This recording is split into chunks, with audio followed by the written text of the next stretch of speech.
Titanic pink serpents coiled and wheeled in the sky. The earth below was plunged in a chill twilight as they shut out the December sun. These cosmic reptiles were 2 or 3 miles long. They moved about a mile a minute.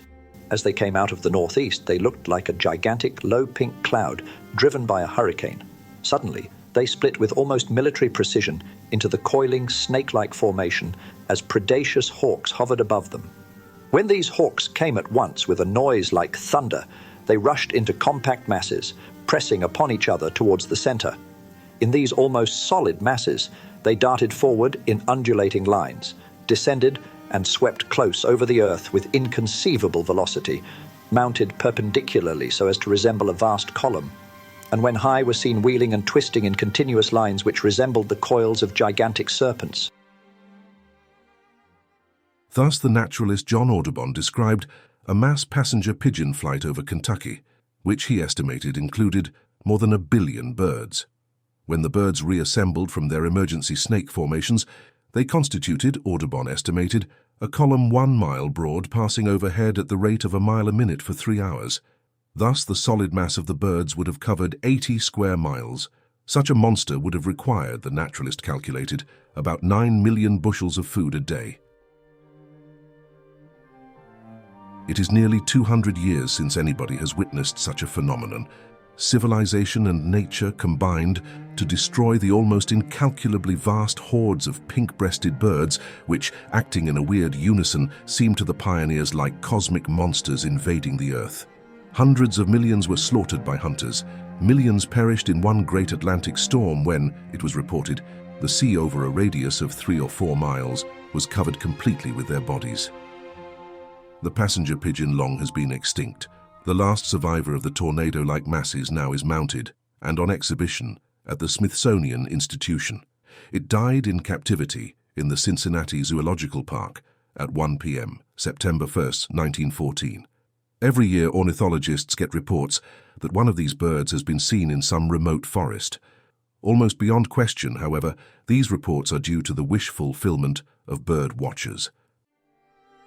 There is a popular idea that the passenger pigeon mysteriously disappeared, and that, while still enormously numerous, it suddenly ceased to exist.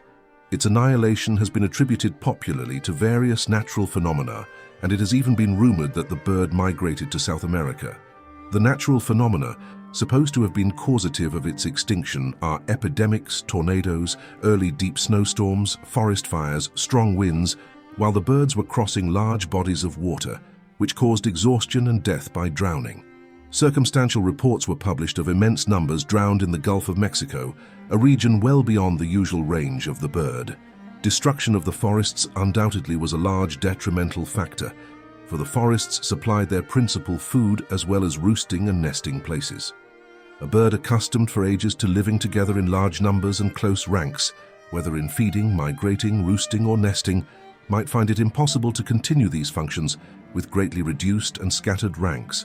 It is probably more than a figure of speech to say that under these circumstances, such a communist bird would lose heart, nor is it fanciful to suppose that sterility might in consequence affect the remnants. The Western Hemisphere is so well known that accounts of the presence of living birds must be considered more than doubtful. The mass flights came about once every 10 years in the early winter. The normal habitat of the pigeons was in the great forests of Quebec and Ontario.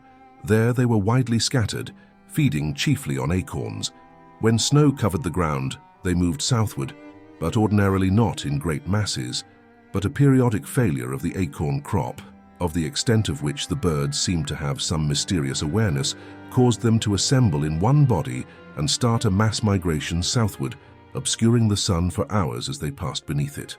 Like tornadoes, they wrecked forests in their flights. The roosting places sometimes occupied a large extent of forests. When they frequented one of these places for some time, the appearance it exhibited was surprising. The ground was covered to a depth of several inches with their dung. The surface was strewn with large limbs of trees, broken down by the weight of birds collecting one above the other. The trees themselves for thousands of acres were killed, as if girdled with an axe.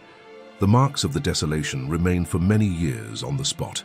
Numerous places could be pointed out where, for several years after, scarcely a single vegetable made its appearance. After these mass migrations from the north, the pigeons scattered through the forests in search of food, but assembled again in the spring for egg-laying and hatching. Not far from Shelbyville, Kentucky, there was one of these breeding places which stretched through the woods in a north and south direction several miles in breadth, and was said to be more than 40 miles in length. In this tract, almost every tree was furnished with nests wherever the branches would accommodate them. As soon as the young were fully grown, numerous parties of inhabitants from all parts of the adjacent country came with wagons, axes, beds, and cooking utensils, many of them accompanied by the greater part of their families, and encamped for several days at this immense nursery. The noise was so great as to terrify their horses, and it was difficult for one person to hear another speak. The ground was strewn with broken limbs of trees, eggs, and young squab pigeon, which had been precipitated from above and upon which herds of hogs were fattening. The view through the woods presented a perpetual tumult of crowding and falling multitudes of pigeons, their wings roaring like thunder, mingled with the frequent crash of falling timber. The last great nesting was recorded at Petoskey, Michigan, in 1878. The area covered is said to have been 40 miles long and 30 miles broad.